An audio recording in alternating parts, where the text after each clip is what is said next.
I've been in family businesses before, and it was very difficult sometimes to work with relatives and especially be their boss. We did have somebody come in and work with us because it made it easier for me and for them, I think. Is there a company that you're still working with for long periods of time? Do you still have clients that stay with you through the years, or is it like a certain time frame and then you walk away? Is that what it's like? It's funny because, and you'll get this after I say this, but my clients will typically, when I work with a family business, I'll say, look, let's work for 6 months together, and I'll put a plan together, and let's see where we get, and let's see if we can get to where we need to go. Right. Sometimes it goes a little longer, what have you. But then a question always comes up that says, will you still be available after? And the answer is, until I'm dead, I'm always available. That's right. And so once you've had that engagement, once you've worked, because when you're working with a family in a family business, you develop a very strong relationship with them. It gets personal. They become your friends, and I become their friend.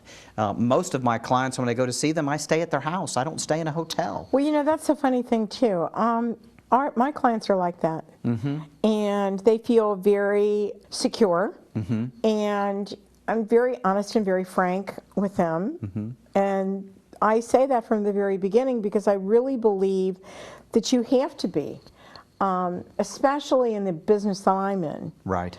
And what they look like, that appearance is really important because if they're going to be on television or they're going to represent the company. Right. I hate seeing shadow-faced guys on TV. I mean, seriously, I think it looks unkept. And I think, do you have to ever talk to them about that, appearances? It is one of the trickier. I have encountered that. That's more of a business situation, is that the answer is yes. It's awkward because people want to have their own expression, their own style, and so on and so forth. A lot of times that can come through just standard HR protocol. We deal with the public.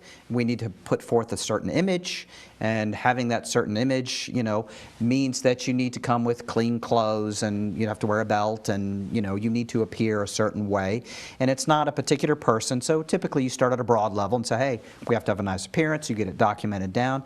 But yes, sometimes you have to confront people and say, hey, look, if you're going to dress like this, then we're not going to be able to put you in this position. We're going to have to put you in the back, and so on and so forth. Do companies today have a dress code anymore? Obviously, it's gotten a lot more flexible. It's interesting. When I was at IBM, when I first started at IBM, you had to have a blue suit and a red tie. I had to dress a particular way. And then when I left and I came back, when I went to business school and I came back, it had completely changed. And there were people walking around the campus with flip-flops and cutoffs and so on and so forth. And I had this mindset that you can't dress like that. This is a professional company, and we're IBM, and you need to dress appropriately. But the fact of the matter is, and it's hard for, I'm going to say, our generation to realize some of this, but when you have the top computer programmer from Stanford or MIT working at your company, and you're paying them a lot of money, and they're very good at what they do, and they're in a back room, if they want to wear shorts and flip-flops, that's okay. You're not going to get to meet the customers. But if you're going to sit in your back room and you want to dress casually, as long as you're clean, you can dress however you want. What's been the most difficult situation you've ever encountered without revealing the company? Probably one of the most challenging. Connecting the two together, and it's something a lot of people don't really realize, is mental disorder, chemical dependency, drug dependency, so on and so forth. So here's the deal. And again, I'll use IBM because I worked there. If I showed up to work and I had been drinking, I'm being sent home immediately if somebody found out. Why? Because the company is liable. If Henry Hutcheson hurts somebody, has an accident, so on and so forth, I'm an IBM employee. The corporation is held responsible and accountable. I have to leave. Now, do I have a drinking problem? I don't know. there are options. Henry, either you can't work here anymore because you have a drinking problem, or you need to go get help and then come back and maybe we'll help you with this. I don't know what IBM's policy is, I never encountered it. But when you're a publicly traded corporation, you can't tolerate that. So now let's turn to a family business. Well, it's my son, and he's very bright, he's very motivated, he's very good at this, and he's my exit plan. I want him to take over the business one day. And then there's my other kids and nieces and nephews and so on and so forth. So if he shows up a little bit late some days, it's okay. He was, having fun with his friends. Okay, so he was drinking a little bit. It's very easy when you have your own business, a family business, Right. to sweep problems under the rug. Mental disorder is a very big one. Narcissism, bipolar disorder, depression, things like that. It's difficult because it can also start to affect performance in the business. Family businesses tend to want to sweep that under the rug and not address it. That's some of the situations that we have to get involved in and have to confront and have to try to get corrected.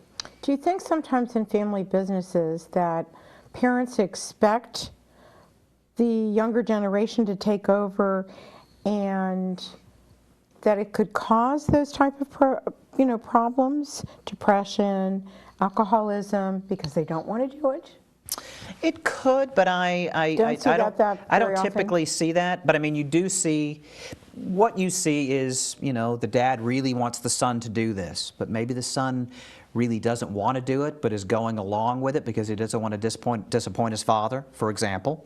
And then there's the opposite, which is very common, where Dad, I really want to do this, and please let me be in charge, and I want to take this over one day, but there are questions. I'm not seeing the level of performance. I'm not convinced that you're really cut out and capable to do this, but I don't want to hurt your feelings, so I keep giving you opportunities and so on and so forth. We had one fascinating engagement of that particular nature. The son was very good and so on and so forth, but the dad was not convinced. And the mom, who didn't work in the business, was putting a lot of pressure on the husband to say, you need to keep, he needs to be the one. And over time, we came to realize that the reason the son was doing this was because of the expectation of the mother really wanting him to do this. In reality, he didn't really want to lead the company. He was interested in pursuing other things in his life. I'd like to work here, I'd like to help the company, but I really don't want to be the guy that runs the company in all reality. I'd rather do other things. And so that big revelation came out.